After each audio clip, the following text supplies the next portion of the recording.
رحیم وبہ نستعین وهو خیر المعین صلی اللہ علی سیدنا محمد وآلہ الطاہرین۔ سورۃ توبہ آیت نمبر 5 ہم انشاءاللہ اس کے تفصیلی نکات کو ملاحظہ کریں گے۔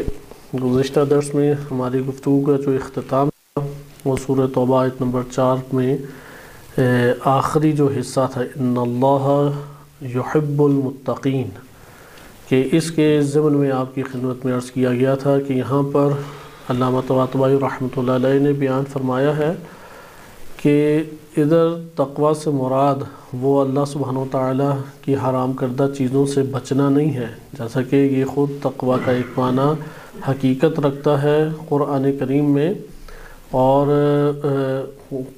قرآن کریم میں اس کو بیان بھی کیا گیا ہے، لیکن یہاں پر جو مراد ہے وہ سیاق آیت ہمیں بتاتی ہے، یعنی یہ جو گفتگو چل رہی ہے یہ ہمیں بتاتی ہے کہ یہاں پر مراد عہد و پیمان کا توڑنا ہے۔ عہد و پیمان کا توڑنا یہ تقوی کے برخلاف عمل ہے۔ ان اللہ یحب، یعنی اللہ سبحانہ وتعالی ان افراد سے محبت کرتا ہے جو عہد و پیمان کے سلسلے میں تقوی کا مظاہرہ کرتے ہیں۔ عہد و پیمان کے سلسلے میں تقوی کا مظاہرہ کرنا کیا ہے؟ یعنی جو عہد و پیمان باندھا ہے اس کو پورا کیا جائے۔ لہذا یہ ہمارے پاس بات ابھر کے آتی ہے کہ اس مورد میں تقوی، یعنی تقوی کے امور میں سے ایک امر کیا ہے کہ عہد و پیمان کو ہمیشہ پورا کیا جائے۔ اگلی آیت کو ملاحظہ کریں، چونکہ گفتگو جو ہماری چل رہی تھی سورہ برات میں، وہ اللہ سبحانہ وتعالی نے مشرکین جنہوں نے عہد و پیمان توڑا ہے ان سے کاملاً برات کا اظہار کیا ہے، اور نبی صلی اللہ علیہ وسلم نے بھی برات کا اظہار ان سے کیا ہے، اور آئندہ ان سے کوئی معاہدہ بھی نہیں ہوگا، اور ان کے رہنے کے لیے جائے قرار وہ بیت اللہ اور مکہ نہیں ہے، اب انہیں کوئی اور اپنا ٹھکانہ ڈھونڈنا پڑے گا۔ اور وہ مشرکین کہ جنہوں نے عہد و پیمان کو نبھایا ہے تو وہ اس وقت تک اپنے گھروں میں ٹھہر سکتے ہیں کہ جب تک وہ مدت عہد و پیمان پوری نہ ہو جائے۔ اب یہاں پہ آئیں، اگلے ہم مرحلے میں داخل ہوتے ہیں آیت نمبر 5، کیونکہ پہلی 4 آیات بتوفیق الہی اس کے آپ کے سامنے ظاہر آیات کریمہ کو مد نظر رکھتے ہوئے نکات ذکر کیے گئے۔ آیت نمبر 5 کو دیکھیں، فَإِذَا انسلخ الْأَشْهُرُ الْحُرُمُ فَإِذَا انسلخ الْأَشْهُرُ الْحُرُمُ فَاقْتُلُوا الْمُشْرِكِينَ حَيْثُ وَجَدتُّمُوهُمْ، کہ جب یہ مہینے محترم مہینے یا حرام مہینے ختم ہوں تو فَإِذَا انسلخ، انسلاخ کے بھی انشاءاللہ تفصیلی نکات ہم دیکھتے ہیں۔ انسلاخ جلد کو کھینچ لینے کو کہتے ہیں، جانور کی جلد کو جب اس کے جسم سے کھینچ کے جدا کریں اسے کہتے ہیں انسلاخ، یعنی جب مہینے کاملاً ختم ہو جائیں یہ محترم مہینے حرام مہینے، تو جہاں مشرکین کو تم لوگ پاؤ وہاں پہ انہیں قتل کر دو، وَخُذُوهُمْ، اور انہیں پکڑو، وَاحْصُرُوهُمْ، اور ان کا محاصرہ کرو، وَاقْعُدُوا لَهُمْ كُلَّ مَرْصَدٍ، اور گھات لگا کے بیٹھو جہاں پر بھی ان کو دیکھو پاؤ وہاں پہ انہیں قابو کرو۔ فَإِن تَابُوا، اگر یہ مشرکین توبہ کر لیتے ہیں، وَأَقَامُوا الصَّلَاةَ، اور نماز کو قائم کرتے ہیں، وَآتَوُا الزَّكَاةَ، اور زکوٰۃ دیتے ہیں، فَخَلُّوا سَبِيلَهُمْ، تو ان کی راہ کو راستے کو چھوڑ دو، یعنی ان کی جان چھوڑ دو، انہیں زندہ رہنے دیا جائے گا۔ ان اللہ غفور الرحیم، بے شک اللہ بہت مغفرت والا بہت رحیم ہے، یعنی یہ جو اللہ تعالیٰ ان کا توبہ کرنا ہے اور توبہ کر کے ان کا دین کو قبول کر لینا ہے، اس کے اوپر ان کو معافی یہ اللہ تعالیٰ کے غفور رحیم ہونے کی وجہ سے ہے۔ اس آیت کریمہ میں آپ نے دیکھا کہ سخت ترین حکم دیا گیا ہے۔ پس اب وہ جو مشرکین کا حکم آپ نے پہلے ملاحظہ کیا تھا کہ ان کو پہلے سے اظہار برات ان سے کیا گیا، اور ان کو کہا گیا کہ فَسِیحُوا فِی الْأَرْضِ، زمین کے اوپر 4 اشہر، 4 مہینے تمہارے پاس ہیں، ان 4 مہینوں میں گھوم پھر کے اپنے ٹھکانے تلاش کرو۔ اور جان لو کہ تم اللہ سبحانہ و تعالیٰ کو عاجز نہیں کر سکتے۔ اللہ تعالیٰ کافرین کو ذلت و خواری کا لباس پہنانے والا ہے۔ اور پھر یہی بات جو ہے خداوند متعال نے اعلان کروایا یوم حج الاکبر کے دن، اور ہم نے اس کو مطالعہ کیا تھا کہ یہ منی میں 10 ذی الحج کا دن بنتا ہے، کہ پیچھے ہم اربعۃ اشہر کے حوالے سے اقوال مہینوں کے پڑھ چکے ہیں۔ پھر اس کے بعد یہ سوال پیدا ہوا کہ بعض مشرکین نے تو عہد و پیمان نبھایا تھا، ٹھیک، جنہوں نے عہد و پیمان نبھایا تھا وہ اپنی مدت تک عہد و پیمان پورا کریں گے، اور اللہ تعالیٰ کیوں پورا کریں گے؟ کیونکہ یہ تقویٰ ہے، اور اللہ کو تقویٰ پسند ہے۔ عہد و پیمان پورا کرنا تقویٰ ہے۔ انہوں نے عہد و پیمان نبھایا، مسلمان بھی عہد و پیمان نبھائیں گے۔ اچھا، جب یہ محترم مہینے ختم ہو جائیں، اب چونکہ یعنی وہ جو 4 مہینے مدت دی ہوئی تھی وہ مدت ختم ہو جائے، پھر کیا کریں؟ کیونکہ مشرکین، آپ کے خدمت میں عرض کیا کہ مشرکین کتنے حصوں میں تقسیم کیے گئے تھے؟ 2 حصوں میں، ایک جنہوں نے عہد و پیمان کو توڑا اور ایک جنہوں نے عہد و پیمان کو نبھایا۔ زیادہ تر مشرکین وہ تھے جنہوں نے عہد و پیمان کو توڑ ڈالا تھا۔ اچھا، ان کو کیا کہا گیا؟ انہیں مدت دی گئی، 4 مہینے تمہارے پاس ہیں، گھوم پھر کے اپنا بندوبست کرو۔ سوال یہاں پہ پیدا ہوتا ہے کہ اگر 4 مہینے ختم ہو گئے پھر کیا کریں؟ یعنی وہ محترم مہینے ختم ہو جائیں تو وہ پھر ان کے ساتھ جو سلوک کرنا ہے وہ آیت نمبر 5 میں بیان ہو رہا ہے۔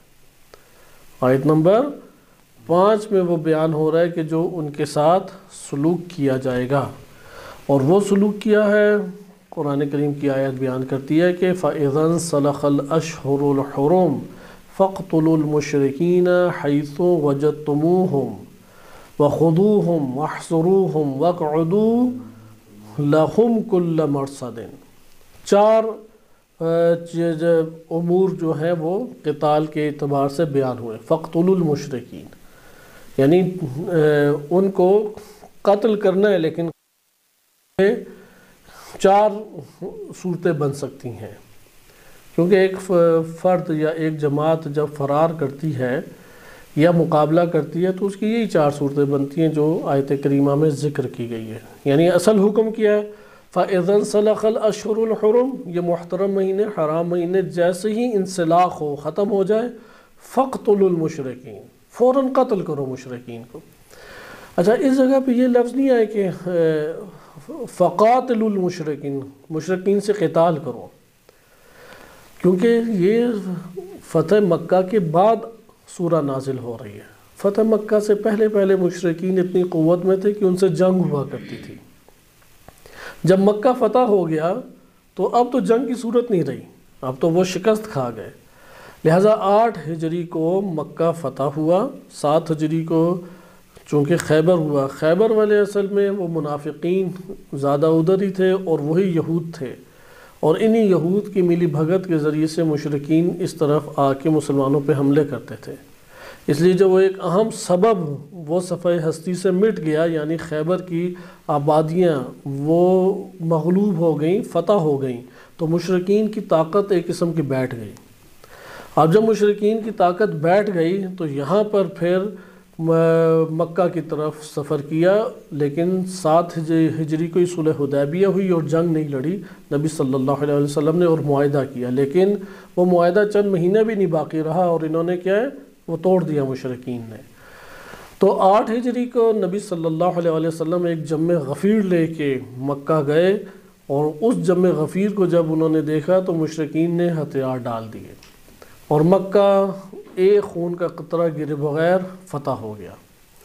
اب جب 8 ہجری کو مکہ فتح ہو گیا تو مسلمانوں نے اور مشرکین نے مل کے مراسم عمرہ اور حج ادا کیے۔ 9 ہجری کو جب دوبارہ ایام حج آئے تو اب بھی مشرکین ادھر موجود ہیں، تو 9 ہجری کو نبی صلی اللہ علیہ وسلم حج کے لیے تشریف نہیں لے گئے۔ یعنی 8 ہجری کو عمرہ کیا تھا، 9 ہجری کو مسلمانوں کا پہلا حج بنتا تھا، لیکن نبی صلی اللہ علیہ وسلم حج کے لیے تشریف نہیں لے کر گئے۔ اور 9 ہجری کو یہ آیات اتری، یہ جو ابتدائی آیات ہے 9 ہجری کو اتری، اور مشرکین چونکہ اب شکست خوردہ ہیں، اس لیے قاتلو تب کہا جاتا ہے جب 2 لشکر آپس میں ٹکرائیں، لیکن ادھر کیا حکم دے رہا ہے؟ فقتلوا، تم لوگ مشرکین کو قتل کرو۔ قتل کرو اس کا یہ مطلب ہے کہ وہ تمہارے سامنے ہتھیار ڈال چکے ہیں اور اب وہ جنگ لڑنے کے قابل نہیں ہے، اس لیے یا تو وہ تسلیم ہو جائیں تمہارے پاس، وَإِلَّا آمادہ ہو جائیں اپنی سزا کے لیے۔ لہذا 9 ہجری کو یہ سخت آیات جب نازل ہوئیں اور اول برات کیا گیا، مہلت دی گئی، اگر مہلت کے اندر ان مشرکین نے اپنا فوراً بندوبست نہیں کیا تو دین اسلام نے کیا حکم جاری کیا کہ فَقْتُلُوا الْمُشْرِكِينَ، ان مشرکین کو پکڑ کے قتل کرو۔ اچھا، قتل کرنا میں بھی صورتیں مختلف ہیں۔ آیا جب یہ، کیونکہ قتل عموماً جائز نہیں ہوتا مگر بعض صورتوں میں، کیونکہ اصل یہ ہے کہ انسانی جان محترم ہے، اس کو نہیں قتل کیا جائے گا، لیکن جہاں پر اجازت دین اسلام نے دی ہے اس کے بھی موارد ہیں۔ مثلا وہ بغاوت کے لیے میدان میں آ چکا ہے، سازشی طور پہ پکڑا گیا ہے، بہت بڑے گھمبیر قسم کے گناہوں میں ملوث پایا گیا ہے، اس طرح کے کیا ہیں اسباب ہیں اس کے۔ تو یہاں پر اگر ہم غور کریں تو کیا جملہ آ رہا ہے؟ حیث وجدتموہم، جہاں تمہیں یہ بیت اللہ میں اور مکہ کی سرزمین کے اوپر نظر آئیں، کیا انہیں کرو، پکڑ کے قتل کرو۔ وَخُذُوهُمْ، اگر انہوں نے اپنا بندوبست نہیں کیا اور پھرتے گھومتے نظر آئے تو فوراً انہیں پکڑو اور پکڑ کے پھر قتل کرو۔ نمبر 3، وَاحْصُرُوهُمْ، یا اگر یہ جماعت بنا کے ایک جگہ اکٹھے ہو گئے ہیں، جیسا کہ قبیلہ حوازان نے یہی کیا تھا کہ ثقیف اور حوازان، انہوں نے نبی صلی اللہ علیہ وسلم پہ فتح مکہ کے بعد واپس پلٹتے ہوئے حملے کر دیے، تو ممکن ہے کوئی اس طرح کی حرکت کرنے کے لیے دوبارہ سے آمادہ ہو جائے، تو ان کا محاصرہ کرو، محاصرہ کر کے پکڑو پھر قتل کرو۔ ہر صورت میں قتل ہے، اگر تمہیں کہیں پایا جاتا ہے گلی محلوں میں کسی جگہ پر، پکڑ کے قتل کرو۔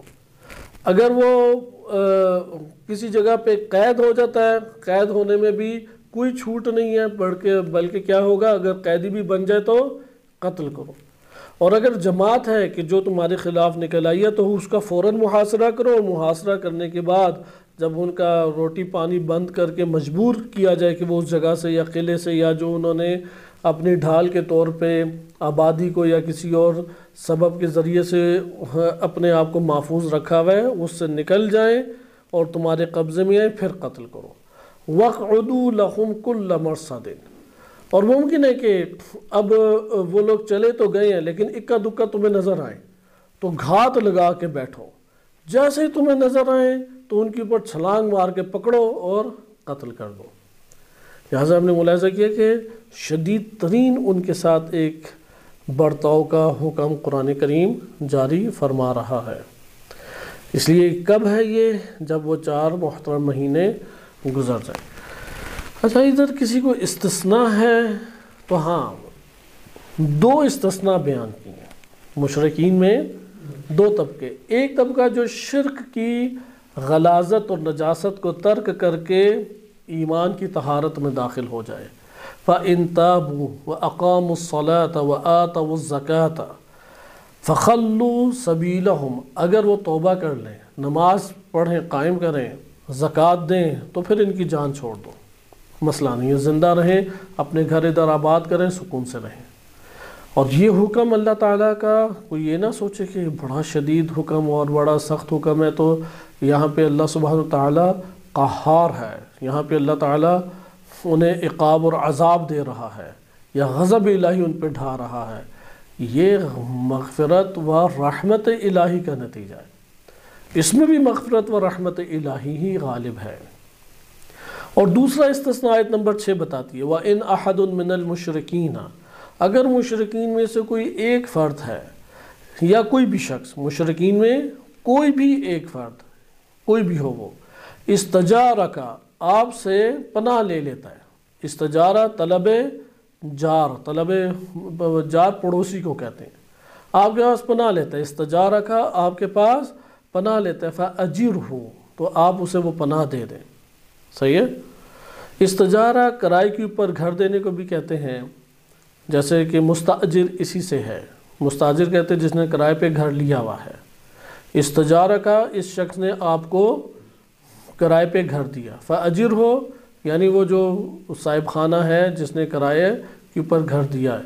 ایک یہ معنی بھی ہو سکتا ہے، لیکن اس جگہ پہ پناہ کے معنی میں اگر وہ پناہ مانگے تم سے تو تم انہیں پناہ دے دو. حتیٰ یسمع کلام اللہ، یہاں تک کہ ٹھیک ہے شرک میں بھی باقی ہیں لیکن اللہ کے کلام کو سن رہے ہیں اور غور و فکر کر رہے ہیں. ثم ابلغہ مأمنہ، پھر تم انہیں امن کی جگہ کے اوپر قرار دو، کوئی آگے بڑھ کر زیادتی یا تجاوز ان سے نہ کرے. ذالک بأنہم قوم لا يعلمون، چونکہ یہ وہ قوم ہے کہ جو علم نہیں رکھتی. دیہاتی بدو بہت سارے تھے اور بہت ساروں نے آج تک دین اسلام کی تعلیمات سنی ہوئی نہیں تھیں، لہٰذا یہاں پہ ان لوگوں کو بھی چھوٹ دی جا رہی ہے کہ جن تک پیغام نہیں پہنچا دین اسلام کا، کیونکہ پروپیگنڈے بہت منفی پروپیگنڈے کیے ہوئے تھے، منفی ایک فضا بنائی ہوئی تھی. جیسے کہ آپ حتیٰ کہ ابھی پاکستان میں سنتے ہیں اور خود اہل سنت مفتی حضرات مولانا حضرات یہ بتاتے ہیں کہ ہم جامعہ میں مثلا جامعہ عروۃ الوثقیٰ میں آئے تو ہم وہ تلاش کر رہے تھے وہ لمبے لمبے بالوں والا وحشی درندوں والے ناخن رکھنے والا اور نوکیلے دانتوں والا وہ شیعہ ہے کہاں پہ. ہمیں تو وہ شیعہ کہیں پہ بھی نہیں دکھائی دیا کہ جو خون پی جاتا ہے اور درندوں میں بھی سب سے بدترین درندوں والا ایک خلیہ یا قیافہ رکھتا ہے، وہ تو ہمیں کہیں نہیں دکھائی دیا. یعنی اتنا منفی پروپیگنڈا آج کے اس جدید دور میں بھی موجود ہے. تو مشرکین نے بھی خوب منفی دین اسلام کا پروپیگنڈا کیا ہوا تھا اور بہت سارے لوگوں کے سامنے دینی تعلیمات جو اسلام کی پرامن تعلیمات ہیں وہ آشکار نہیں ہوئی تھیں. تو اس لیے اگر کوئی شخص یہ چاہتا ہے کہ میں ذرا اس کو جان تو لوں، تو دین اسلام نے یہ بیان کیا کہ ہاں اس مشرک کو تم امن کی جگہ پر پہنچاؤ اور امن کی جگہ پہنچانے کے بعد ان کو کلام الہی سناؤ، اور وہ بے شک شرک کے اوپر ابھی ہیں، اور ان کو موقع دو غور و فکر کا، ان کو موقع دو قبول کرنے کا، سمجھنے کا، کیونکہ یہ لوگ اصلاً جانتے نہیں ہیں. جان لیں گے بعد کیا فیصلہ کرتے ہیں دیکھیں گے. اگر شرک کے اوپر ہی باقی رہتے ہیں تو پھر آگے بات وہی سے بیان ہو چکا ہے. یہ آپ کے سامنے ایک پہلو ہے تفسیر جو ظاہر آیت سے ہمارے سامنے آتا ہے، یعنی آیت کریمہ کے ظاہری الفاظ اور معانی سے جو صورت سامنے آتی ہے وہ بیان کی گئی. اب ہم بعض کلمات کے معنی کو دیکھتے ہیں اور ایک روایت کو تھوڑا دقت سے پڑھیں گے تاکہ کچھ حیرانگی ہماری جو یہاں پہ پیدا ہو رہی ہے وہ ختم ہونے کی طرف آئے. چونکہ آج کے دور میں یہ سخت حکم مشرکین کے خلاف سن کے فوراً ذہنوں میں انسان کے یہی آتا ہے کہ شاید یہ انسانیت یا حقوق انسانی کے برخلاف عمل ہے. ذہنوں میں اس طرح کے فوراً اعتراضات اشکالات لازم آتے ہیں کہ بالآخر ہر ایک کو مذہب کے عنوان سے آزادی ہونی چاہیے، وہ جیسا بھی مذہب اختیار کر لے، لیکن اس کا اظہار کرنے میں اپنے آپ کو محدود اور مقید رکھے کہ فتنہ و فساد پیدا نہ ہو. یہ خود تفکر جو ہے شیطانی ایک تفکر ہے کہ جو غرب نے پیدا کیا ہے کہ تم جو مرضی ایک نظریہ اور عقیدہ اختیار کر لو اور اس عقیدے کے اوپر تم زندگی بسر کرو، نہ تم کسی کو چھیڑو اور نہ کوئی تمہیں چھیڑے، آرام سے تم زندگی بسر کرو. جبکہ حقیقت اس کے برعکس ہے کہ زمین جب اللہ تعالیٰ کی ہے، عباد اور بندگان جو ہیں وہ اللہ سبحانہ و تعالیٰ کے ہیں، تو اس مورد میں نہیں ایسا ہونا چاہیے کہ اپنی منمانی وہ عبد کرے.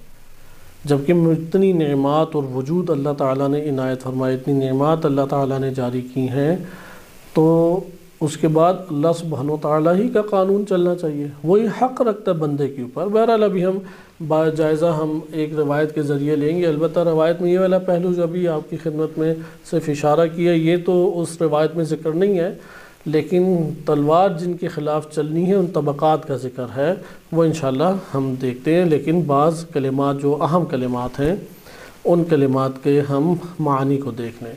کلمہ انسلاخ، کلمہ انسلاخ کا مطلب یہ ہوتا ہے کہ جلد کو جانور کی بدن سے بالکل کھینچ کے جدا کر دیا جائے، اسے کہتے ہیں انسلاخ.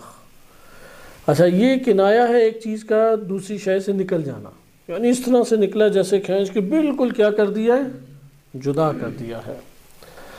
اسی میں دوسرا معنی لفظ آ رہا ہے حصر. حصر کہتے ہیں نکلنے سے، ایک احاطے سے باہر آنے سے منع کر دینا، اسی احاطے میں انہیں مقید رکھنا، محصور کرنا، یہ اردو میں بھی لفظ استعمال ہوتا ہے، اس لیے سمجھنا مشکل نہیں، اسے محاصرہ کر لیا گیا ہے۔ مثلا ایک گھر میں چاروں طرف سے گھیر لیا گیا ہو اور اسے گھر سے فرار نہ کرنے دیا جائے تو اسے کہیں گے کہ محاصرہ کرنا یا حصار باندھ لیا انہوں نے۔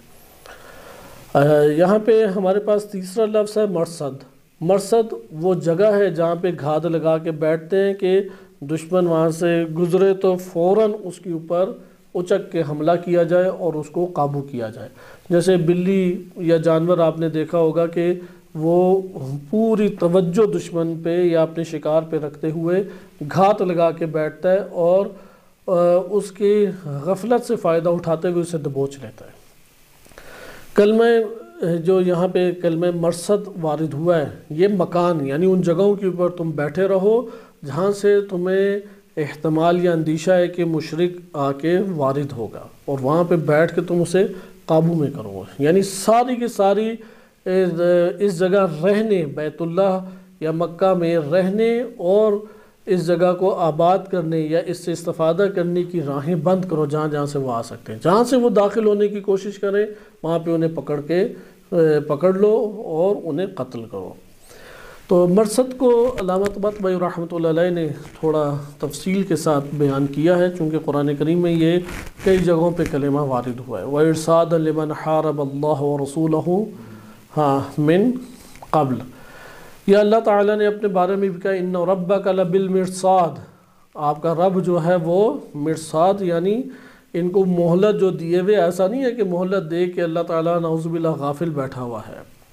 اللہ سبحانہ و تعالیٰ کی بھرپور مکمل طور پہ اس کی پکڑ کے لیے تدبیر موجود ہے، اور اس تدبیر کے تحت وہ آگے بڑھ رہا ہے اور اس تدبیر کا شکار ہو رہا ہے، جسے مکر اللہ قرار دیا گیا ہے، مکروا و مکر اللہ، کہ یہ بھی مکاری چلتے ہیں اور اللہ بھی تدبیر فرماتا ہے۔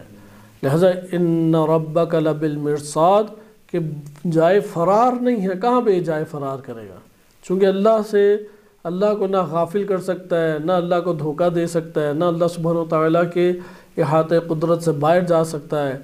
اس لیے بالمرصاد یعنی اللہ سبحانہ وتعالیٰ نے ہر جگہ سے اس کو اپنے قابو میں کیا ہوا ہے۔ وہ یہ سمجھ رہا ہے کہ شاید میری طرف میرا رب وہ متوجہ نہیں ہے۔ اچھا، یہاں پہ پھر لفظ اگلا آتا ہے کہ اشہر الحرم، اس سے کیا مراد ہے؟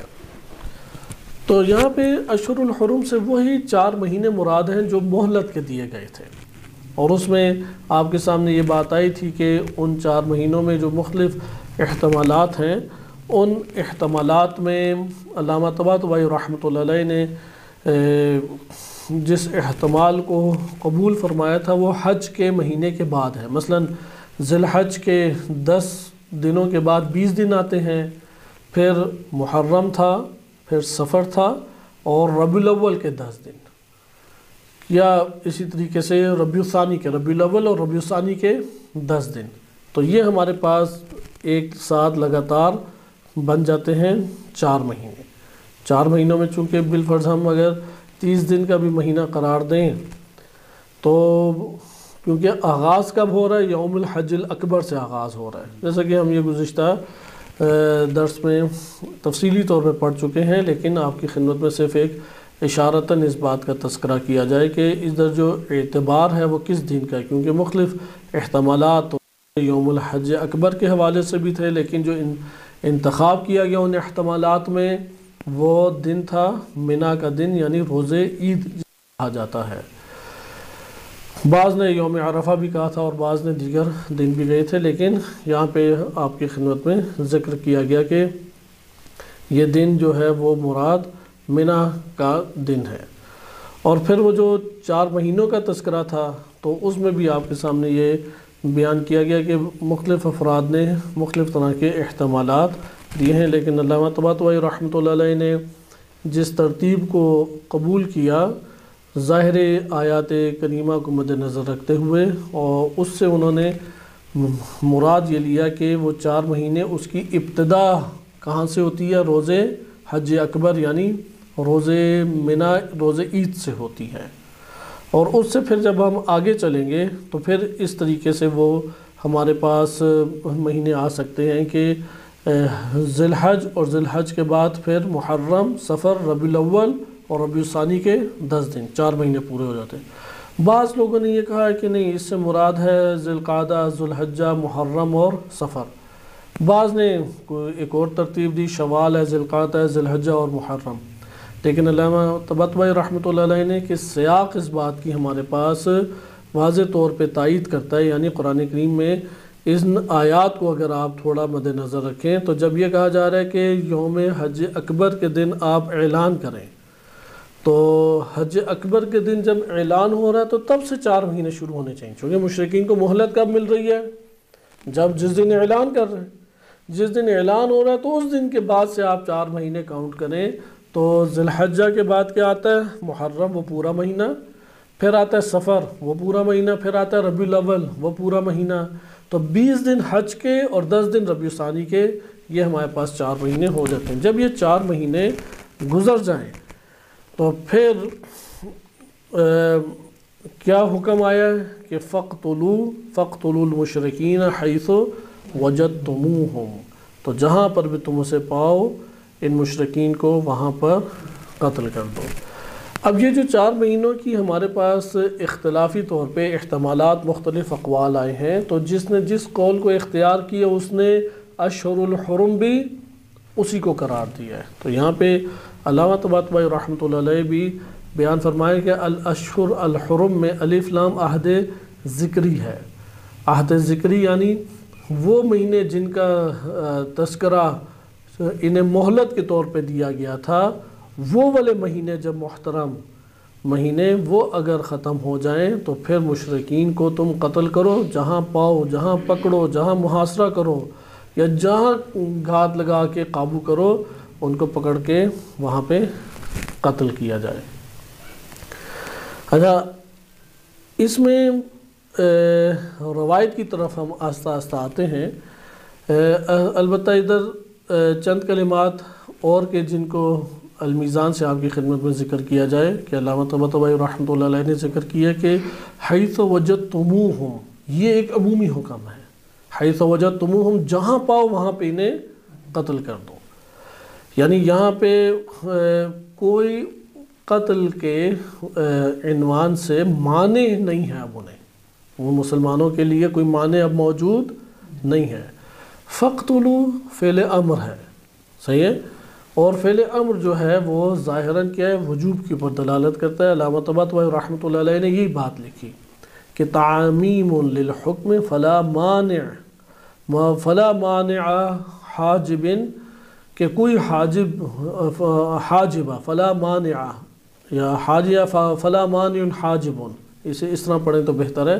کوئی معنی ایسا نہیں ہے جو حاجب بنے، حاجب یعنی رکاوٹ بنے، کوئی ایسی رکاوٹ نہیں ہے کس سے؟ عن وجوب قتلہم، جو ان کے قتل کے وجوب سے مسلمانوں کو منع کرے، یعنی مسلمانوں کو اللہ تعالیٰ واجب حکم دے رہا ہے کہ یہ کام کرو، یہ مسلمانوں کے اوپر ذمہ داری ہے کہ وہ یہ کام کریں کہ جہاں ان کو پائیں، حیثما وجدو فی حل او حرم، یعنی انہوں نے احرام باندھا ہو یا احرام نہ باندھا ہو، ہر 2 صورتوں میں جہاں انہیں پائیں گے وہ کیا کریں گے؟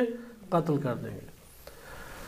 اگرچہ وہ ان مہینوں میں وَلَوْ ظُفِرَ بِهِمْ فِي الشَّهْرِ الْحَرَامِ بِنَاءً عَلَى تعمیم، ہاں تعمیم کو اگر ہم مد نظر رکھیں تو وہ ایک عمومیت کو بیان کر رہی ہے جو کہ ان مہینوں کو بھی شامل ہے، صحیح ہے، اور حیث جو ہے وہ زمان اور مکان ہر 2 کو شامل ہے کہ مسلمانوں کے اوپر واجب ہے جہاں پر بھی وہ ان کو پکڑنے میں، قابو کرنے میں کامیاب ہو جائیں، ان کا وظیفہ، واجب فریضہ اور وظیفہ کیا ہے؟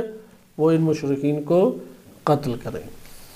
اچھا، پھر آگے ذکر کرتے ہیں کہ اس سے جو مقصود ہے وَإِنَّمَا أَمَرَ بِقَتْلِهِمْ، اللہ سبحانہ وتعالیٰ نے ان کے قتل کا جو حکم دیا ہے، واجب حکم دیا ہے کہ جو اس کو پائے وہ قتل کر دے، حیث وجدوا للتوسل بذالک، اس کے ذریعے سے اللہ تعالیٰ کیا چاہتا ہے؟ الی ایرادہم مورد الفناء والانقراض، یہ جو قلیل سے مشرکین رہ گئے یا یہ ختم ہو جائیں یا مسلمان ہو جائیں، اس کے ذریعے سے اللہ تعالیٰ نے حکم کیوں دیا؟ اس کی سبب بھی ہمیں معلوم ہو رہا ہے کہ مشرکین کا کفر ارض سے صفایا ہو جائے، یعنی یہ جو ابھی ابتدا تو یہاں سے ہی ہوگی، مکہ کی سرزمین سے، صحیح ہے.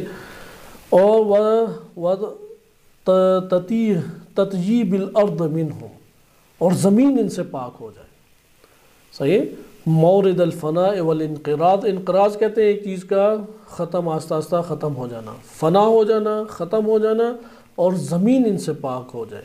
وَإِنْجَاءِ النَّاسِ مِنْ مُخَالَطَتِهِمْ وَمُعَاشَرَتِهِمْ، اور لوگ جو ان سے مل جل کر رہتے ہیں، لوگوں کو ان سے نجات مل جائے، ان کی معاشرت اور ان کی ہمسائیگی اور ان کے ہمراہ زندگی بسر کرنے سے مسلمانوں کو کیا ہو، نجات مل جائے.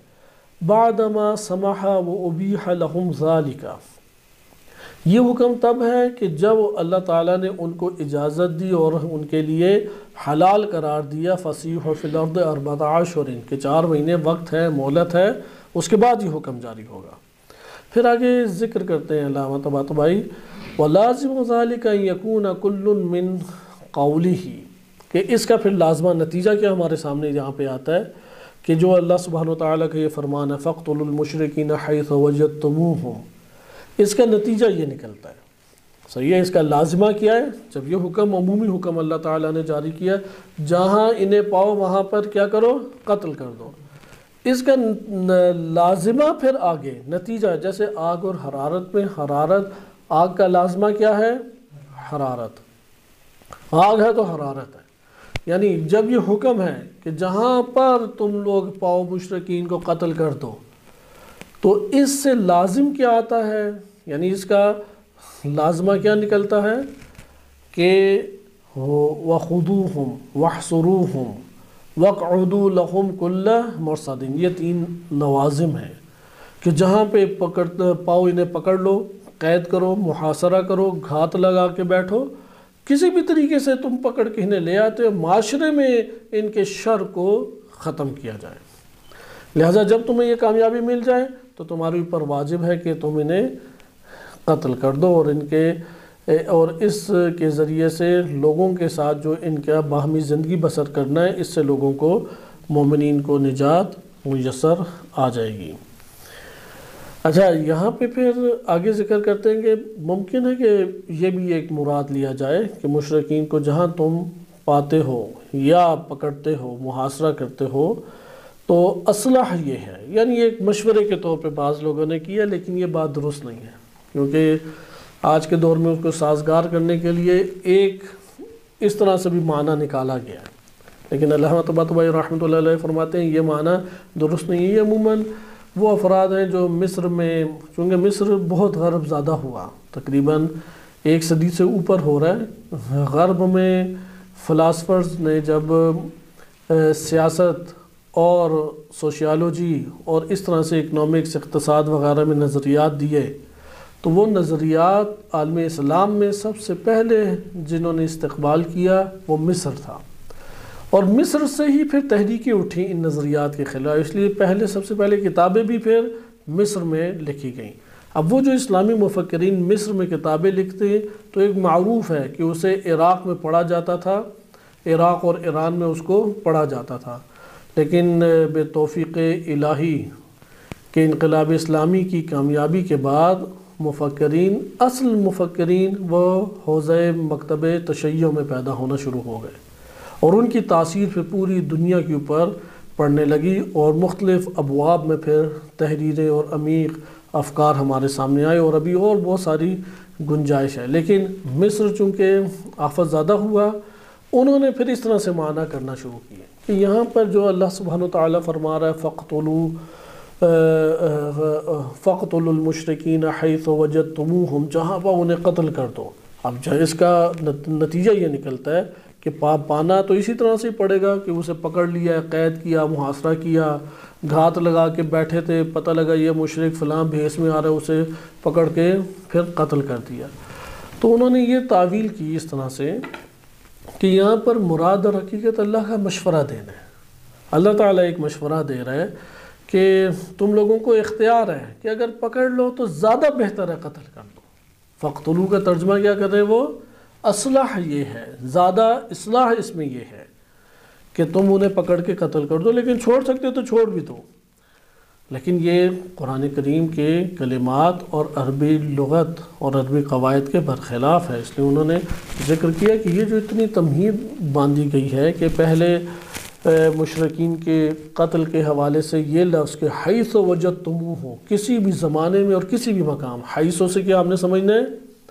کوئی بھی زمان اور کوئی بھی مکان، کسی بھی جہت سے، زمان اور مکان کی جہت کو حیث بیان کر رہے ہیں، کسی بھی زمانے میں، چاہے وہ حرام مہینے ہو یا نہ ہو، اس مہلت کے گزرنے کے بعد، اس مہلت کے گزرنے کے بعد آئندہ سال یہی محرم کا ذی الحج کا سفر ہو اور انہوں نے احرام باندھا ہو اور پکڑے جائیں، آپ کیا کریں؟ کیونکہ قرآنی آیات ہے کہ حرام مہینوں میں تو قتال جائز نہیں ہے، اور پھر مکہ کی سرزمین پہ اگر کوئی پکڑا جائے اور اس نے احرام بھی باندھا ہو، لیکن ان کے لیے اگر مشرک ہے تو پکڑ کے قتل کر دیا جائے۔ لہذا ادھر ذکر کرتے ہیں کہ یہ جو کلمات ہیں وَخُذُوهُمْ وَاحْصُرُوهُمْ اور اسی طرح وَاقْعُدُوا لَهُمْ كُلَّ مَرْصَدٍ، یہ واضح طور پہ دلالت کر رہے ہیں کہ یہ مشورہ نہیں ہے یا یہ حکم ارشادی نہیں ہے۔ ممکن ہے اسے حکم ارشادی کی، کیونکہ حکم دو طرح سے ہوتے ہیں، جب بھی ایک آرڈر دیا جاتا ہے قرآن کریم میں انجام دینے یا منع کرنے کے اعتبار سے، تو دو قسم کے ادھر احتمال ہوتے ہیں، یا وہ حکم مولوی ہے یا حکم کیا ہے؟ ارشادی ہے۔ اچھا، مولوی حکم سے مراد یہ ہوتا ہے کہ اللہ سبحانہ وتعالی مولا ہے اور یہ عباد و بندگان عبد ہیں، تو مولا حق رکھتا ہے کہ جو وہ حکم کرے گا بندگان اس کی اطاعت کریں۔ اس سے حکم شرعی ہمارے پاس آتا ہے، تمام احکام شرعیہ ہمارے پاس انہی احکام مولوی سے آتے ہیں، درست ہے؟ اگر ایک آرڈر ہو، زبان کیا آرڈر کی ہے، زبان کیا ہے؟ فعل امر کی ہے، جس میں آرڈر دیا جاتا ہے، لیکن اس جگہ پر بے عنوان مولا نہیں بلکہ یہاں پہ بے عنوان ہادی اللہ سبحانہ وتعالی ہدایت فرما رہا ہے، چونکہ ہدایت اللہ تعالیٰ کرنے والا ہے، ہر ذات کی اور ہر ذرے کی اور ہر شخص کی ہدایت اللہ سبحانہ وتعالی ہدایت فرماتا ہے، تو ہدایت کے تقاضے کے تحت اللہ سبحانہ وتعالی اختیار دے رہا ہے کہ یہ انتخاب کرو گے تو تمہارے لیے زیادہ بہتر ہے، اسے ترک کرو گے تو بہتر چیز اور اصلح چیز کو چونکہ تم نے ترک کر دیا، اس کی وجہ سے خود تم ایک نقصان اٹھاؤ گے، لیکن حرام حلال اس سے استفادہ نہیں ہوتا۔ اس کی مثال قرآن کریم میں آپ کے لیے واضح طور پہ ہے، یہ آیت آپ سب کو یاد بھی ہوگی، تعاونوا علی البر والتقوی، بر اور تقوی کے کاموں میں تعاون کرو، یعنی ایک دوسرے کی مدد کرو، باہمی مدد کرو، ایک طرفہ مدد نہیں، باہمی ایک دوسرے سے مدد کرو۔ یہ جو باہمی مدد کا تصور ہے، یہاں پہ بے عنوان مولا اللہ تعالیٰ حکم دے رہا ہے، یا یہاں پہ ارشاد کرتے ہیں بے عنوان مرشد ارشاد کرتے ہوئے اللہ تعالیٰ حکم دے رہا ہے؟ تو اکثر ہمارے علماء اہل سنت شیعہ دونوں ہی قائل ہیں کہ یہاں پہ بے عنوان مولا نہیں اللہ تعالیٰ حکم دے رہا، بلکہ بے عنوان مرشد و ہادی اللہ تعالیٰ حکم دے رہا ہے کہ تمہارے لیے یہ اپنی زندگی میں جو زمین پہ قلیل سے تمہیں اللہ نے نعمات کے ساتھ زندگی میسر کی ہے، اس میں تم بر اور تقوی کے کاموں میں ایک دوسرے کی مدد اور معاونت کرو۔ اگر ترک کرتے ہو تو وہ واجبات انجام دینے کے بعد تو کوئی حرج نہیں ہے، لیکن ایک اصلاح اور بہتر اور خیر کے امر کو تم نے ترک کر دیا۔ سوال یہ پیدا ہوتا ہے، فقتلوا میں آیا قتل کا حکم مولوی ہے، یعنی اللہ سبحانہ وتعالیٰ بعنوان مولا دے رہا ہے اور واجب قرار دے رہا ہے جہاں پاؤ ادھر قتل کر دو، یا یہاں پہ اللہ سبحانہ وتعالیٰ ارشادی ہے یہ حکم، اور یہاں پہ اللہ سبحانہ وتعالیٰ رہنمائی فرما رہا ہے کہ تمہارے لیے زیادہ بہتر یہ ہے کہ پکڑ کے قتل کر دو اور زمین کو ان مشرکین سے پاک کرو، لیکن تم اگر انہیں ترک بھی کر دو تو کوئی عیب اور حرج نہیں ہے۔ اگر ہم اوپر سے برات کا جو حکم ہے اس کو مد نظر رکھیں، اول دلیل، چونکہ ہمیں دلائل لانے پڑیں گے، ادھر اپنے قیاسات کے اوپر نہیں کہہ سکتے کہ نہیں جی یہاں پہ مثلا حکم مولوی ہے یا حکم ارشادی ہے، قیاس یا اپنی رائے اور رجحان اور اپنے مزاجوں کے اوپر ہم یہاں پہ تفسیر نہیں لے سکتے۔ جب احتمال ہر دو حکم کا ہو سکتا ہے تو ہمیں قرائن کی مدد سے مشخص کرنا پڑے گا کہ کون سی طرف مضبوط ہے۔ لہذا بعض علماء نے ذکر کیا ہے دوسرا پہلو بھی وہاں پہ کہ یہ حکم ارشادی ہے نہ کہ مولوی، درست۔ اگر ہم آیات کریمہ کو سیاق کے اعتبار سے دیکھیں تو ہمارے لیے یہ حقیقت واضح ہوتی ہے کہ یہاں پر حکم کیا ہے؟ مولوی ہے۔ یعنی واجب ہے، حکم شرعی دیا جا رہا ہے کہ تمہارے اوپر لازم و واجب ہے کہ تم اگر اس سرزمین کے اوپر اور مکہ کے یہ بیت اللہ میں پاؤ تو کسی بھی مہینے میں کسی بھی حالت میں پاؤ تو تم انہیں قتل کر دو۔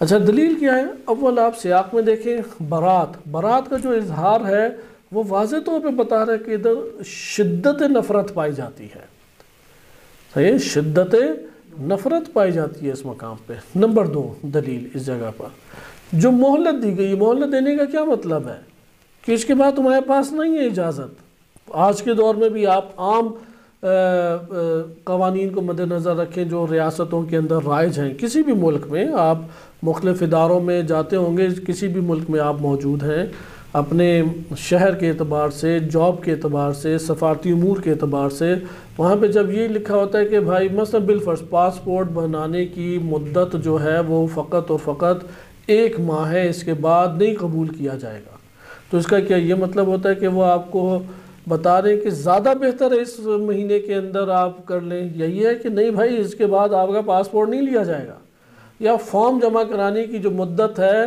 وہ بالفرض 2 مہینے ہے، اس کے بعد مہلت نہیں دی جائے گی، تو کیا ادھر مہلت دینے سے مقصود یہ مراد لیا جاتا ہے؟ نہیں، زیادہ بہتر یہ ہے اور اصلاح یہ ہے یا رہنمائی یہ کی گئی ہے، لیکن اگر اس کے بعد بھی لیا تو قبول کر لیں گے، کوئی بھی یہ بات نہیں سمجھتا۔ لہٰذا یہ جو ہے فَسِيحُوا فِي الْأَرْضِ 4 أَشْهُرٍ، یہ مہلت دینا واضح دلیل ہے کہ اس جگہ پر اس کے بعد ان کے لیے کوئی گنجائش باقی نہیں۔ نمبر 3 یوم الحج الاکبر میں دوبارہ اس کا تکرار اللہ تعالیٰ کا فرمانا، اور وہ جو اظہار برات پہلے نبی صلی اللہ علیہ وسلم کو وحی کیا گیا تھا، اب وہ مشرکین کو بھی جا کے سنایا جائے اور روز عید سنایا جائے، لوگوں کے درمیان مجمع ملأ عام میں مجمع کے درمیان سنایا جائے۔ یہ بات بتا رہے کہ اسے حساسیت سے لو، اس کے بعد تمہارے پاس کوئی چانس اور مہلت نہیں ہے۔ اب جب یہ 3 باتیں کر لیں تو چوتھی جگہ پھر یہی ہے کہ اچھا مہلت ختم ہوگی پھر کیا کریں گے؟ ادھر اللہ تعالیٰ جو الفاظ لا رہا ہے اس سے یہ پتہ لگتا ہے کہ کوئی آپشن آپ کے پاس اور دیگر نہیں ہے۔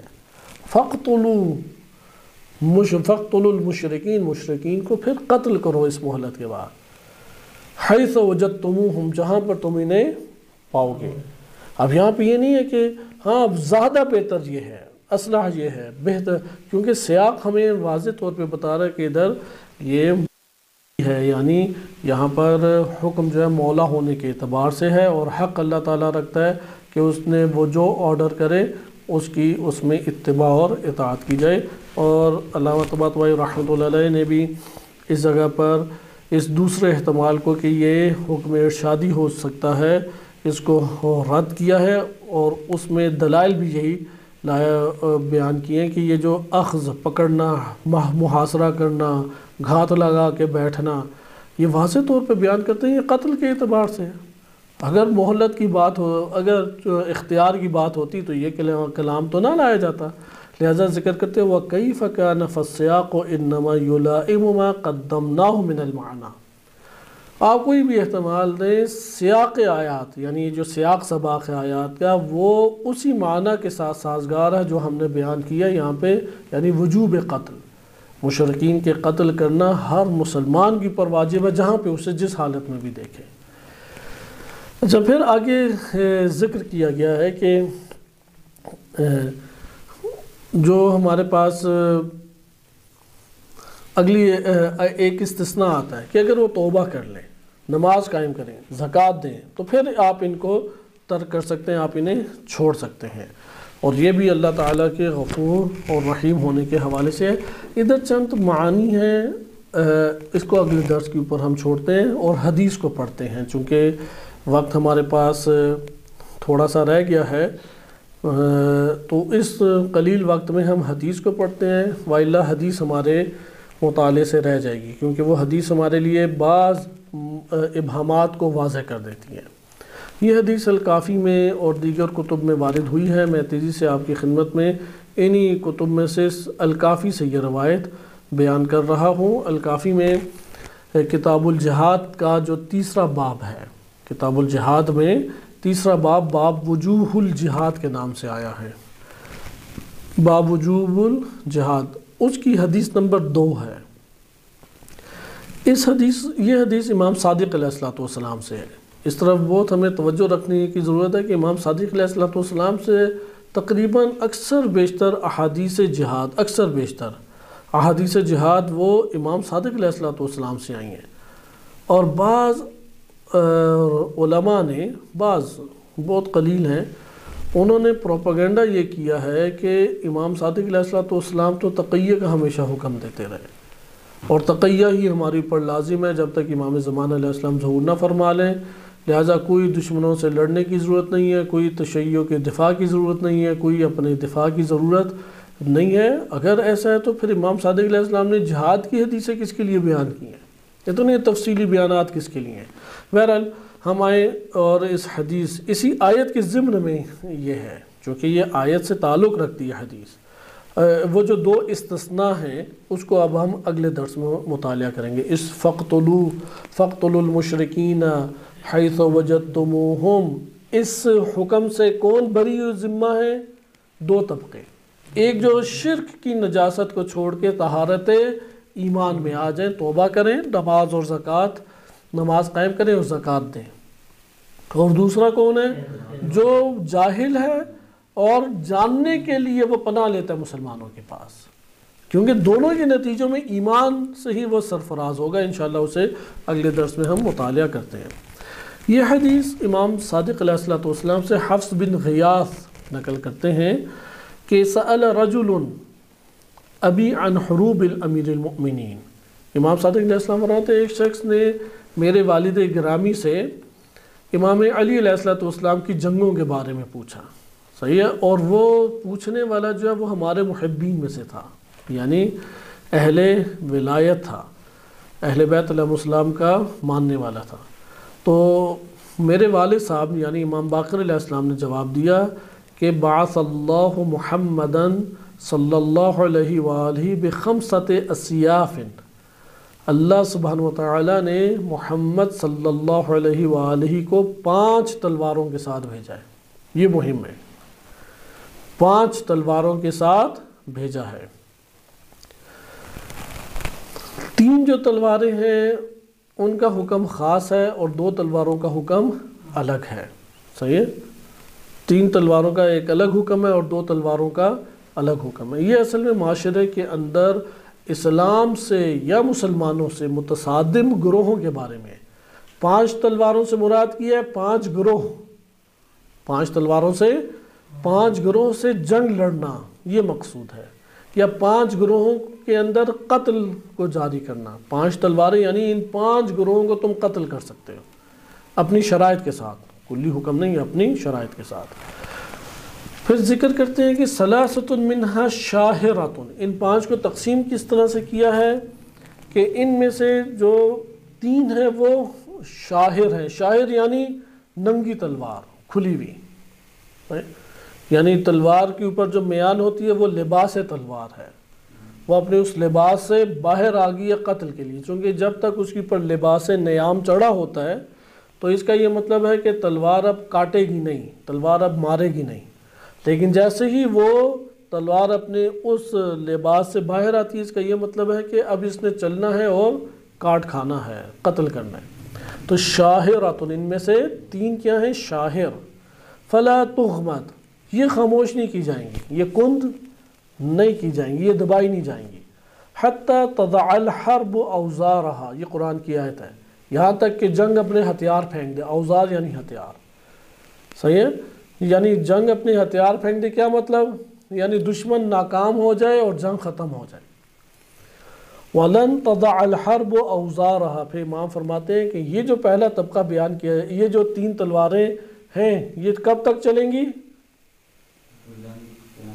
جب تک جنگ اپنے ہتھیار نہ پھینک دے۔ اور جنگ کب اپنے ہتھیار پھینکے گی؟ یعنی یہ جو 3 تلواروں، 3 گروہوں کے ساتھ 3 تلواریں چلیں گی، اور ان 3 گروہوں کے خلاف یہ ننگی تلوار ہے، کب تک ہے یہ؟ آپ ادھر مدت کو دیکھیں، یہ بہت مہم ہے، کیونکہ اصل کیا ہے، 3 تلواریں جو ننگی ہیں وہ 3 گروہوں کے خلاف ہیں۔ جب تک یہ گروہ باقی ہیں یہ تلوار وہ نیام میں نہیں جائے گی، وہ ان کے لیے ننگی تلوار اعلان جنگ کر رہی ہے۔ کب یہ تلوار دوبارہ نیام میں جائے گی؟ حتی تضع الحرب اوزارها، یہاں تک کہ جنگ جو ہے وہ اپنے ہتھیار پھینک دے۔ وَلَن تَضَعَ الْحَرْبُ أَوْزَارَهَا، پھر امام فرماتے ہیں یہ جنگ اپنے ہتھیار اس وقت تک نہیں پھینکے گی حَتَّى تَطْلُعَ الشَّمْسُ مِن مَغْرَبِهَا، جب تک سورج مغرب سے نہ نکلے۔ سورج کہاں سے ہمیشہ نکلتا ہے؟ یعنی آپ دنیا کے کسی بھی ملک میں چلے جائیں، سورج ہمیشہ مشرق سے نکلتا ہے، لیکن اگر آپ مغرب چلے جائیں تو مشرق سے نکلے گا یا نہیں؟ وہاں سے بھی مشرق سے ہی نکلے گا، صرف سورج نکلے گا مغرب سے مشرق کی طرف اس وقت جب امام زمان علیہ، یہ امام علیہ السلام کی حتمی علامات میں سے ہے۔ یعنی جب تک ظہور امام مہدی علیہ السلام نہیں ہوتا یہ جنگ جاری ہے ان تین گروہوں سے، ان تین گروہوں سے جنگ جاری ہے اور کھلی ننگی تلوار کے ساتھ یہ جنگ جاری رہے گی۔ فَإِذَا طَلَعَتِ الشَّمْسُ مِن مَغْرَبِهَا، اور جب سورج اپنے مغرب سے نکلے گا، آمن الناس كلهم فی ذلک اليوم، تو اس دن تمام کے تمام انسان کیا ہو جائیں گے؟ امان پا جائیں گے، ایمان لے آئیں گے، امان پا جائیں گے، کیونکہ جنگ ہی اب ختم ہو گئی۔ اب یہ گروہ باقی نہیں رہے تو تلوار بھی پھر شاہر نہیں رہے گی، پھر وہ کھلی ہوئی نہیں ہے۔ فَيَوْمَئِذٍ، پھر اس دن جب یہ ہوگا، سورج جب نکلے گا مغرب سے اپنے، تو لا ينفع نفسا ایمانها، اس دن کسی نفس کو اس کا ایمان نفع نہیں دے گا، لم تکن آمدت من قبل، اگر اس سے پہلے اس نے ایمان نہیں لایا، یعنی ظہوری امام زمان علیہ السلام سے پہلے ایمان انسان کو لانا چاہیے۔ او کسبت فی ایمانها خیرا، یا اس نے اپنے ایمان میں اس سے پہلے خیر کو کسب نہیں کیا تھا۔ وَسَيْفٌ مِّنْهَا، اب وہ دو تلواریں کون سی ہیں؟ وہ دو تلواریں، ایک ہے سیف مکفوف، ایک سیف مکفوف ہے۔ کف کہتے ہیں روک دینے کو، کف کہتے ہیں روک دینے، یعنی ایک تلوار ہے نکلی ہے لیکن روک دی جائے گی، وہ رکے گی، شاہر تو نہیں رکے گی جب تک حرب اپنے اوزار نہ پھینک دے، ادھر حرب اوزار نہیں پھینکے گی، تلوار روکی جا سکتی ہے۔ اور دوسری ہے سیف منہا مغمود، غمد کہتے ہیں کہ صلح الی غیرنا، کہ غمد بجھانے کو کہتے ہیں یا غلاف میں ڈالنے کو کہتے ہیں، صحیح ہے؟ یعنی غمد کا اصل معنی ہوتا ہے چھپا دینا۔ ایک وہ تلوار ہے جسے چھپا دیا جائے گا، بس وہ جو دو تلواریں، ایک کو روک دیا جائے گا چلانے سے اور ایک کو کیا ہوگا؟ چھپا دیں گے یا اس کو نیام میں ڈال دیں گے، کہ صلح الی غیرنا، وہ چلائی جائے گی ہمارے غیر کے خلاف، وہ نکلے گی، وَحُکْمُهُ إِلَيْنَا، اور اس کا حکم جب ہم تک پہنچ جائے گا تو ختم کر دی جائے گی، وہ تلوار چھپا دیں گے۔ اب ان پانچ کی تشریح کی امام علیہ السلام نے، ان پانچ کی تشریح کی ہے کہ یہ جو پانچ ہمارے پاس تلواریں ہیں اور یہ آگے پانچ تلواریں چلیں گی، یعنی پانچ گروہوں کی تشریح۔ وَأَمَّا السُّيُوفُ الثَّلَاثَةُ الشَّاهِرَةُ، وہ جو تین ننگی برہنہ تلواریں ہیں جو اعلان جنگ کر رہی ہیں اور مد مقابل ان گروہوں کے خلاف نکلی بھی ہیں، فَسَيْفٌ عَلَى الْمُشْرِكِ الْعَرَبِ، وہ اصل میں تین گروہ، پہلے میں عرض کر دوں حقیقت میں دو گروہ ہیں، مشرکین اور کفار، لیکن مشرکین کو دو حصوں میں تقسیم کیا ہے، ایک ہے مشرکین عرب اور دوسرے مشرکین عجم۔ اس طرح سے کتنے گروہ بن گئے؟ تین۔ ابتدا میں دو ہیں، مشرکین اور کفار۔ یہ جو ننگی تلوار ہے، یہ جب تک مشرکین باقی ہیں یہ ننگی تلوار کھلی ہوئی ہے، اور جب تک کفار اصل میں وہ ہوتے ہیں کہ جو نبی صلی اللہ علیہ وسلم کو نبی نہیں مانتے، جیسے اہل کتاب ہیں، یہود ہیں، نصارہ ہیں، یا قرآن کا انکار کرتے ہیں، تعلیمات الہیہ کا انکار کرتے ہیں، یہ کفر کہتے ہیں چھپانے کو، اس لیے عربی زبان میں رات کو کافر بھی کہتے ہیں، چونکہ رات جو ہے وہ ہر شے کو ڈھانپ دیتی ہے، چھپا دیتی ہے۔ یا اسی طریقے سے کسان کو بھی کافر کہتے ہیں، چونکہ وہ دانے کو زمین کے اندر بیج کو چھپاتا ہے۔ تو کفار جنہوں نے نبی صلی اللہ علیہ وسلم کی نبوت کو چھپایا یا قرآن کریم کی حقانیت کو چھپایا، انہیں کفار کہتے ہیں۔ مشرکین کون ہیں؟ جو شرک سے آلودہ تھے، واضح اور اعلاناً اللہ سبحانہ وتعالیٰ کی عبادت میں شرک کیا کرتے تھے، اعلاناً جو ہے اور دیگر نوعیت کے شرک، مثلا قانون میں شرک کرنا یا اللہ سبحانہ وتعالیٰ کی تعلیمات کا انکار کرنا، اور پھر بعد میں یہ کلمات ابتدا میں ان دو کے لیے ہیں، مشرک شرک سے شراکت داری سے، اور کافر چھپا، لہذا اہل کتاب ہے انہوں نے نبی صلی اللہ علیہ وسلم کی نبوت کو چونکہ چھپائے اس لیے کافر قرار پائے، مشرکین چونکہ عبادت الہی میں شرک کیا کرتے تھے اسے مشرک قرار پائے۔ لیکن بعض قرآن کی آیات میں مشرک عمومی معنی میں بھی استعمال ہوا جو کافر کو شامل ہے، اور کافر عمومی معنی میں استعمال ہوا مشرک کو بھی شامل ہے۔ لیکن اس جگہ جب ہم تقسیم کر رہے ہیں تلواروں کے اعتبار سے تو یہ اپنے خاص معنی میں ہے، مشرک یعنی جو اللہ کا شرک کرتے ہیں، اور کافر جو نبی صلی اللہ علیہ وسلم کی نبوت کو چھپاتے ہیں یا قرآن کریم کی حقانیت کو چھپاتے ہیں۔ بس یہ دو گروہ ہوئے۔ لیکن مشرکین کو کتنے حصوں میں تقسیم کیا؟ دو حصوں میں، ایک ہے مشرکین عرب اور ایک مشرکین عجم۔ آئیں اب ہم اس حدیث کو آگے دیکھیں۔ وَأَمَّا السُّيُوفُ الثَّلَاثَةُ الشَّاهِرَةُ فَسَيْفٌ عَلَى مُشْرِكِ الْعَرَبِ، تو یہ تلوار چلے گی عرب کے مشرکین کے اوپر، چونکہ مکہ کی سرزمین بلکہ جزیرے عرب کے اوپر اصل مذہب شرک تھا۔ یہ کفار نے کرتے ہوئے آئے تھے نبی صلی اللہ علیہ وسلم، آخر کی جو نوید سنائی گئی تھی تورات اور انجیل میں، اس کی وجہ سے وہ لوگ آئے ہوئے تھے، اس انہوں نے تقسیم کیا، اور کفار کو تقسیم نہیں کیا جاتا۔ قال اللہ عز وجل، امام علیہ السلام دیکھیں دلیل کہاں سے لا رہے ہیں مشرکین عرب کے سب مقابلے میں ننگی تلوار، برہنہ تلوار، شاہر تلوار کے بارے میں۔ فَاقْتُلُوا الْمُشْرِكِينَ حَيْثُ وَجَدْتُمُوهُمْ، مشرکین کو پاؤ تمہاری واجب ہے کہ قتل کر دو۔ وَخُذُوهُمْ، انہیں پکڑو، وَاحْصُرُوهُمْ، ان کا محاصرہ کرو، وَاقْعُدُوا لَهُمْ كُلَّ مَرْصَدٍ، ہر گھات لگا کے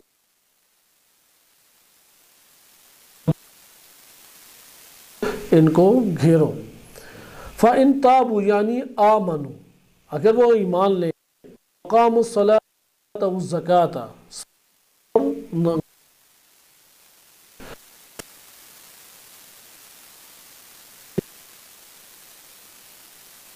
امام علیہ السلام نے وہ سورہ توبہ آیت نمبر 11 ہے، تو یہ ہو جائے پھر عرب ہے۔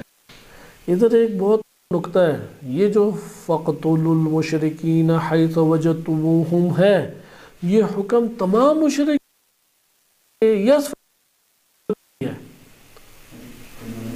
یہ مشرکین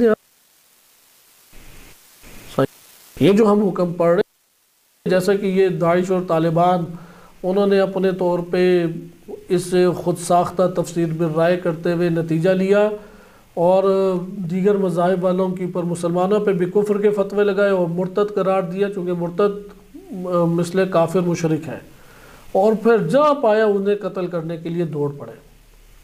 یہ جو ہے حیث وجدتموہم، اس روایت میں ذکر کیے جا رہے ہیں، یہ مشرکین عرب کے فقط۔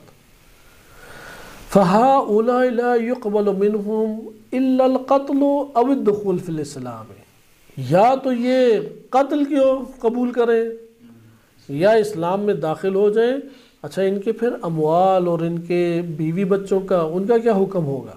تو کہتے ہیں وہ اموالہم، امام فرماتے ہیں ان کے اموال، وذراريهم، اور ان کے خواتین اور بچے، سبیٌ، یہ قیدی بن جائیں گے۔ علی ما سن رسول اللہ صلی اللہ علیہ وآلہ فإنہ سبا وعفا وقبل الفدا، کہ نبی صلی اللہ علیہ وسلم کی جیسا کہ سنت تھی کہ انہوں نے اسی طرح مشرکین کے بیوی بچوں اور بوڑھوں کو کیا قیدی بنایا، ان میں سے بعض کو معاف کر دیا اور بعض کو فدیہ دیا، یعنی انہوں نے کوئی ٹیکس دیا اور اس کے بدلے میں انہیں پھر چھوڑا گیا، مہلت دی، یا جو قید و شروط انجام پاتی ہیں۔ یہ پہلی تلوار ہو گئی۔ الثانی علی اہل الذمہ، ذمہ کے خلاف۔ اہل ذمہ کہا جاتا ہے ان افراد کو کہ جو اور باقی رہتے ہوئے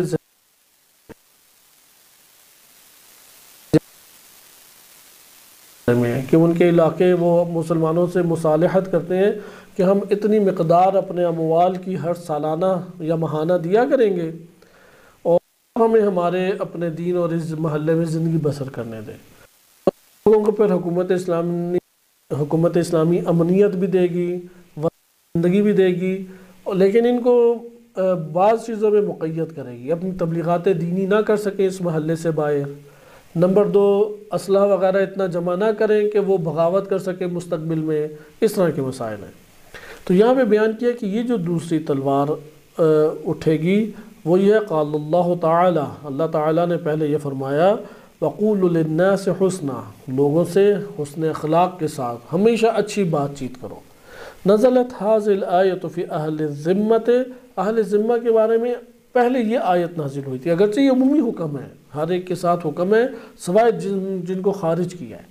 ثم نسخها قوله عز وجل، اس روایت کے مطابق، کیونکہ اختلاف ہے کہ منسوخ کتنی آیات ہوئیں، جو آیت اللہ کوئی رحمۃ اللہ علیہ فقط ایک آیت کے قائل تھے، بہرحال بعض نے کچھ، یہ بعد میں ہم انشاءاللہ دیکھیں گے۔ اس بیان کیا گیا کہ ذمہ سے پہلے رویہ کیا تھا، اچھے اخلاق سے بات کرو، لیکن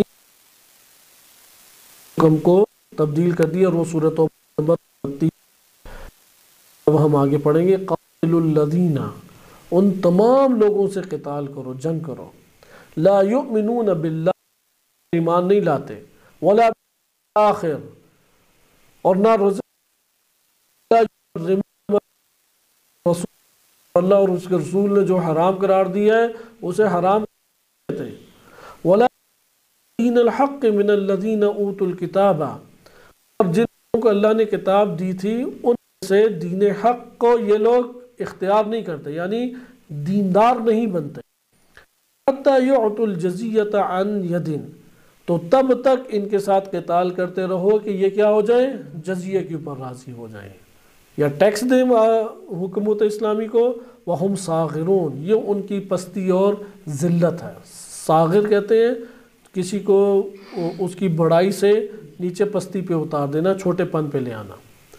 تو یہ لوگ جو ابھی اکڑ دکھاتے تھے، آگے پیچھے مسلط ہوتے تھے، ان کا حق یہ بنتا ہے کہ عالم اسلام اس کا ہر جگہ پہ راج ہو اور عالم اسلام کا غلبہ ہو، یہ لوگ جزیے کے اوپر آ جائیں، ٹیکس دیں اور زندگی بسر کریں۔ فمن كان منهم في دار السلام، دار الاسلام، ان میں سے پھر جو دار الاسلام میں آ جائیں، جزیہ دے دیں، ہاں، فلن يقبل منهم الا الجزیۃ او القتل، یا قتل ہو جائے یا جزیہ۔ ومالهم فیء، یہ مال فے ذکر آئے گا، مال فے سورہ حشر میں طبقات ذکر، مال فے کیا ہے۔ وَذَرَارِيُّهُمْ سَبْيٌ، ان کی بھی خواتین، بچے، بوڑھے قیدی کر لیے جائیں گے۔ وَإِذَا قَبِلُوا الْجَزِيَّ عَلَىٰ أَنفُسِهِمْ، اگر انہوں نے جزیہ اپنے جانوں کے بدلے میں دے دیا، حُرِّمَ عَلَيْنَا سَبْيُهُمْ،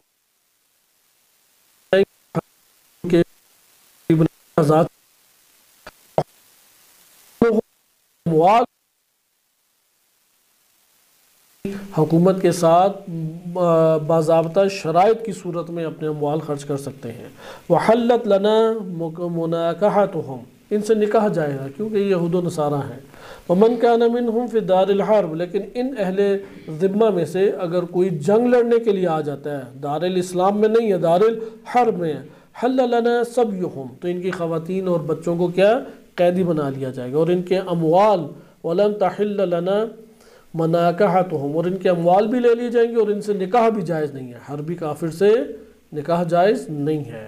وَلَمْ يُقْبَلْ مِنْهُمْ إِلَّا الدُّخُولُ فِي دَارِ الْإِسْلَامِ أَوِ الْجَزِيَّةِ أَوِ الْقَتْلِ، انہیں کیا مہلت دی جائے گی؟ 3 میں سے ایک، ہاں، یا مسلمان ہو جاؤ یا جزیہ دو، وَإِلَّا قتل کر دیا جائے۔ تیسری تلوار، وَالسَّيْفُ الثَّالِثُ سَيْفٌ عَلَى مُشْرِكِ الْعَجَمِ، عجم کے مشرکین تیسری تلوار۔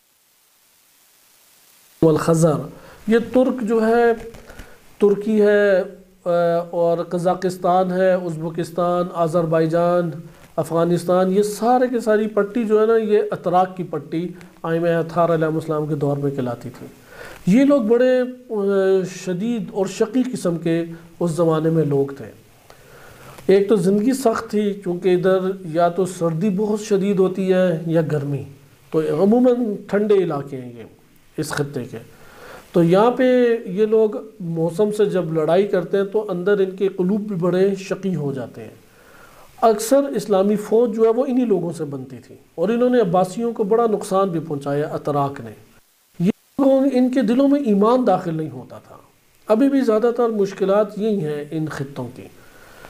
تو یہ ترکمانستان، قزاقستان، قرغستان یا یہ ترکی، یہ ساری پٹی اتراک کی کہلاتی ہے۔ تو یہ مشرق العجم اس دور میں کہلاتے ہیں، ان سے جنگ مسلسل ہوتی رہتی تھی عالم اسلام۔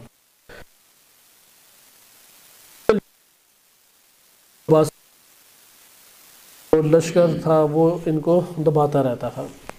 بہرحال ان کے بارے میں امام علیہ السلام نے پھر آیت کریمہ سے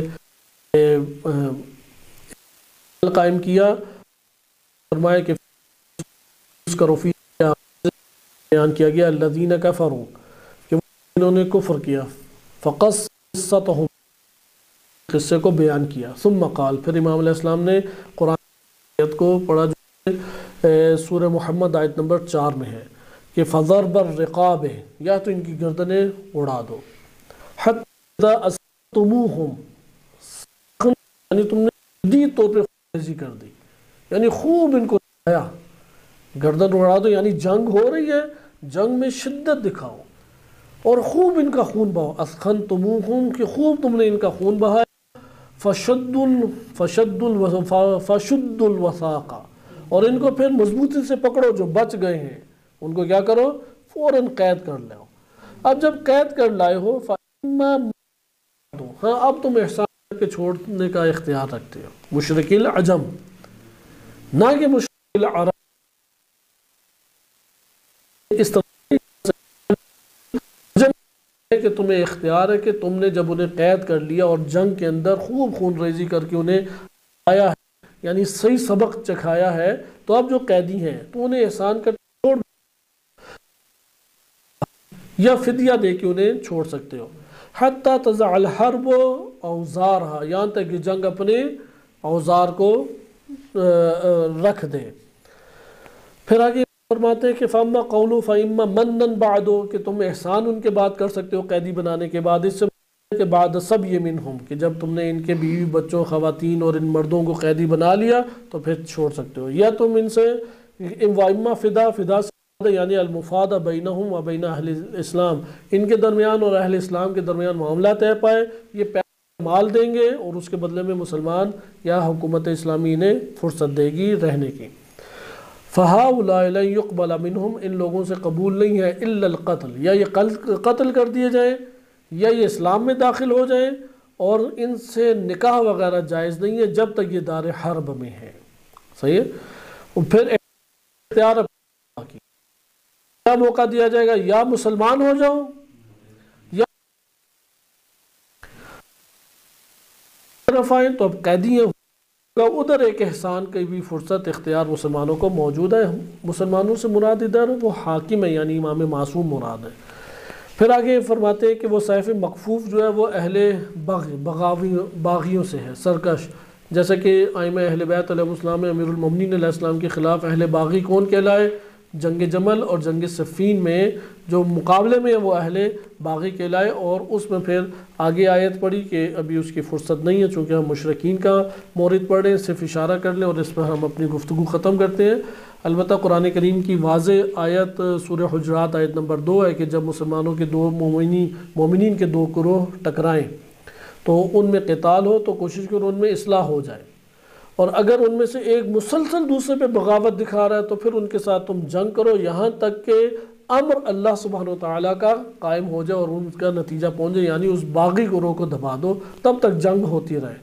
امام علیہ السلام نے بھی یہی کیا، جنگ جمل اور جنگ صفین میں بھرپور کوشش کی کہ جنگ نہ ہو، صلح صفائی ہو جائے۔ جب سارے راستے بند ہو گئے اور پے در پہ ان کی جو جنایت اور جرائم اور قتل و غارت بڑھتی چلی گئی تو مجبوراً امیر المومنین علیہ السلام نے جنگ جمل اور جنگ صفین میں تلوار چلائی۔ تو خلاصہ کلام یہ ہے سیف مکفوف، اور جہاں تک تعلق ہے سیف مغمود تو اس سے مراد ہے قصاص، کوئی کسی کو قتل کر دے تو قصاص سکتا ہے اس کو قتل کیا جائے گا، مگر یہ کہ اگر وہ رسا اسے چھوڑ دیں تو پھر الگ بات ہے۔ اور یہاں پہ پھر امام علیہ السلام نے اپنی طرف اشارہ کیا کہ ہمیں بھی جو قتل کیا گیا اس کا قصاص ہوگا، اور ہماری طرف یہ بات بھی پلٹ کر آئے گی انشاءاللہ۔ اس کو یہ دو جو ہے سیف مکفوف اور سیف مقبون، چونکہ ہمارے موضوع سے باہر تھی، اس کو کسی اور مورد میں ہم حدیث کے ٹکڑے کو دیکھیں گے۔ صلی اللہ علیہ سیدنا محمد و آلہ طاہرین۔